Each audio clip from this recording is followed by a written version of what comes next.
Sunan Kalijaga.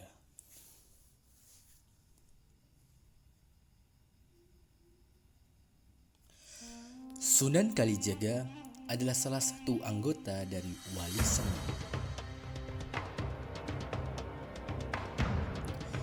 Beliau sendiri merupakan anggota Wali Songo generasi keempat. Beliau naik menggantikan posisi Syekh Subagir. Beliau diperkirakan lahir di Tuban, Jawa Timur pada tahun 1450. Sebenarnya ada beragam versi mengenai kapan beliau lahir, namun umumnya menggunakan tahun 1450 Masehi. Menurut Babak Tuban, Sunan Kalijaga merupakan keturunan asli Jawa.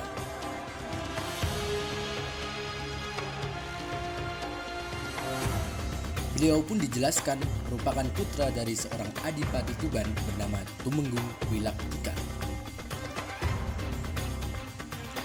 Tumenggung Wilaktika merupakan keturunan dari Arya Adikara atau yang biasa disebut Ronggolawe. Ronggolawe merupakan adipati pertama Tuban dan pemimpin pemberontakan pertama terhadap Majapahit. Sedangkan menurut buku The Hadramaut of His Colonies Arabis dan A Capital Indi karya Lewsi van de Beek, Sunan Kalijaga merupakan keturunan Arab yang garis keturunannya bisa ditarik sampai ke Abbas bin Abdul Muthalib, di mana Abbas bin Abdul Muthalib merupakan paman dari Nabi Muhammad SAW. Sejarawan Belanda lainnya yaitu De Graaf pun membenarkan bahwa Sunan Kalijaga adalah keturunan Arab. Versi lainnya yaitu versi Cina atau berdasarkan catatan yang ditemukan oleh Portman di Klenteng Sampokong. Namun eksistensi Portman ini sendiri pun masih dipertanyakan.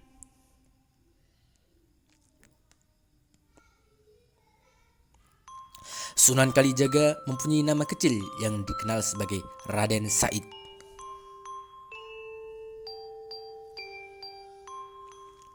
Pada masa kecilnya, beliau merupakan seorang anak yang religius dan taat kepada orang tuanya. Walaupun seorang bangsawan, beliau tidak memandang status dan bergaul dengan semua kalangan. Majapahit yang pada saat itu sedang berkuasa, sedang mengalami ketidakstabilan politik. Pungutan upeti yang semakin tinggi dengan musim kemarau panjang menyebabkan kesengsaraan terhadap rakyat. Raden Said pun tak tinggal diam dengan kondisi masyarakat yang memburuk. Dia pun membicarakannya dengan ayahnya. Namun, walaupun ayahnya seorang adipati, dia tak dapat mengatasi masalah yang bersumber dari pusat. Raden Said pun bergerak dengan caranya sendiri untuk membantu masyarakat.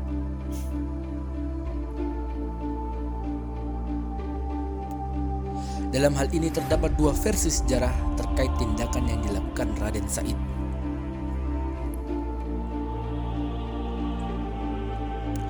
Versi pertama, Raden Said menjadi seorang maling kluring, maling budiman, sehabis itu baru menggembara.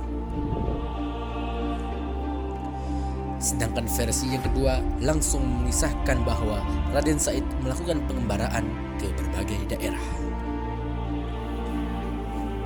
Di versi pertama, Raden Said menjadi maling kluring dengan cara mencuri bahan makanan dari gudang kadipaten. Kemudian, hasil curiannya tersebut diberikan kepada masyarakat yang membutuhkan. Namun aksinya tidak bertahan lama karena dia akhirnya tertangkap dan diberikan ke ayahnya. Ayahnya pun marah besar dan akhirnya mengusirnya dari kadipaten sehingga Raden Said menjadi pengembara. Pengembaraan dilakukan Raden Said sampai di hutan Jatiwangi.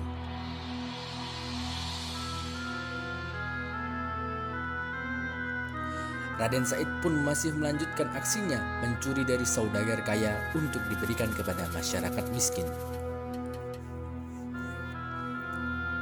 Dia pun mendapatkan sebutan Brandal Lokajaya, seorang perampok sakti yang suka merampok harta orang kaya. Hingga akhirnya di suatu hari, dia akan mencuri dari seseorang yang kita kenal sebagai Sunan Bonang. Berawal dari niatnya untuk merampok Sunan Bonang, ia justru mendapat hidayah dan kemudian bertobat. Ketika hendak merampok Sunan Bonang, Raden Said mengutarakan alasan mengapa dia merampok para saudagar. Mendengar hal tersebut, Sunan Bonang memberikan nasihat kepada Raden Said.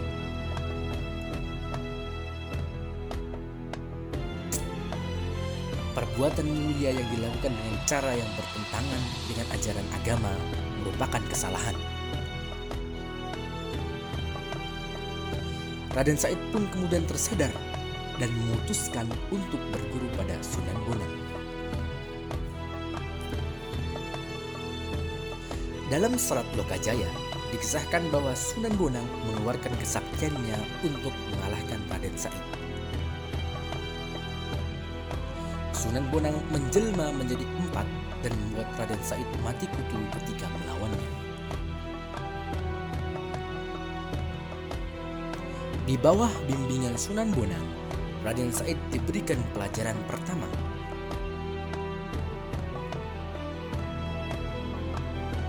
Dia ditugaskan untuk menjaga tongkat Sunan Bonang di tepi sungai sampai sang Sunan kembali menjemputnya.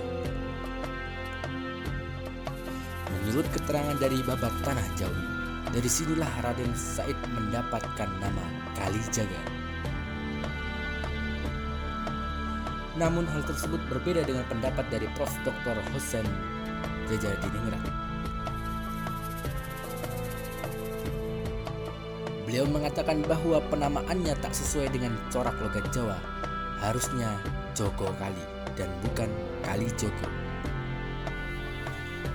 Versi lain mengatakan bahwa nama Kalijaga didapatkan dari tempat Raden Said tinggal, yaitu Desa Kalijaga. Versi lainnya lagi mengatakan bahwa nama Kalijaga adalah pengibaratan sebuah sungai, di mana sebuah sungai tersebut sebagai tempat mengalirnya aliran-aliran kepercayaan di Jawa. Hal tersebut sesuai dengan sifat Raden Said yang menjunjung tinggi toleransi dan menghargai keberagaman. Tidak hanya kepada Sunan Bonang, Raden Said pun berguru kepada Sunan Giri dan Sunan Ampel. Ia pun juga berguru kepada sampai ke Pasai dan berdakwah hingga ke Patani, Thailand. Dalam hikayat Patani, Raden Said disebut menjadi tabib yang mengobati Raja Patani yang saat itu terserang penyakit parah. Dalam perjalanannya juga ia mendapatkan nama-nama baru, mulai dari Syekh Said maupun Syekh Malaya.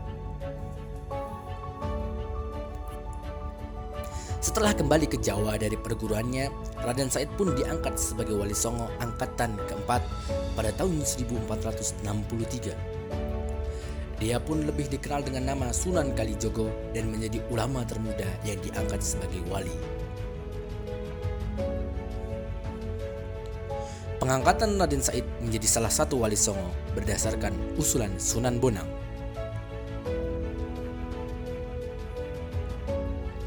Walaupun menjadi wali termuda, Sunan Kalijogo mempunyai ilmu tertinggi di antara yang lain.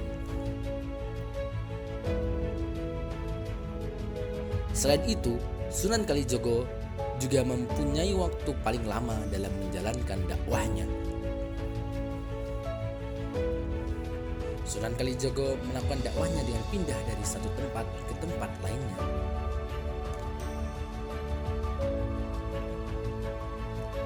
Dalam Babat Demak dituturkan bahwasanya Sunan Kalijogo memulai dakwahnya dari Cirebon. Ia pun bertemu Sunan Gunung Jati dan diuji olehnya serta mengislamkan penduduk Indramayu dan Pamanukan.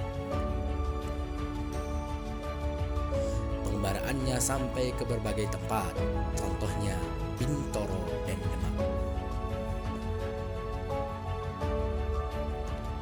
Ia pun membantu Raden Patah menyebarkan Islam di Jawa, khususnya di daerah pantai utara Jawa.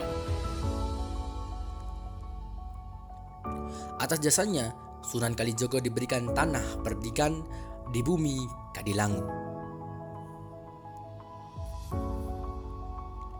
Sunan Kalijogo merupakan seorang budayawan dan dia menggunakannya sebagai media dalam dakwahnya. Salah satunya yaitu tradisi pemujaan terhadap roh leluhur yang kemudian diubah menjadi gerebek maulud. Tradisi tersebut menghilang setelah runtuhnya kerajaan Majapahit, kemudian diadakan kembali oleh Sunan Kalijaga. Dengan pengetahuan yang dimiliki Sunan Kalijaga tentang itu, dia pun merubah tradisi tersebut. Beliau merubahnya dengan menghilangkan hal-hal yang bertentangan dengan agama Islam,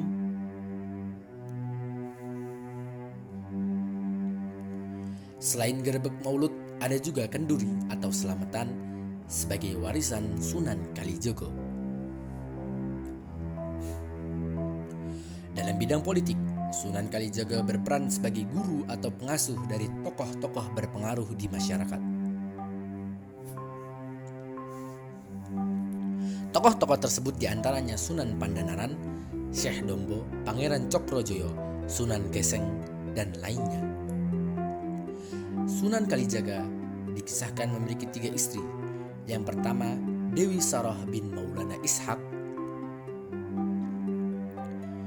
Dari istri pertama dikaruniai 3 anak, yang salah satunya adalah Sunan Muria.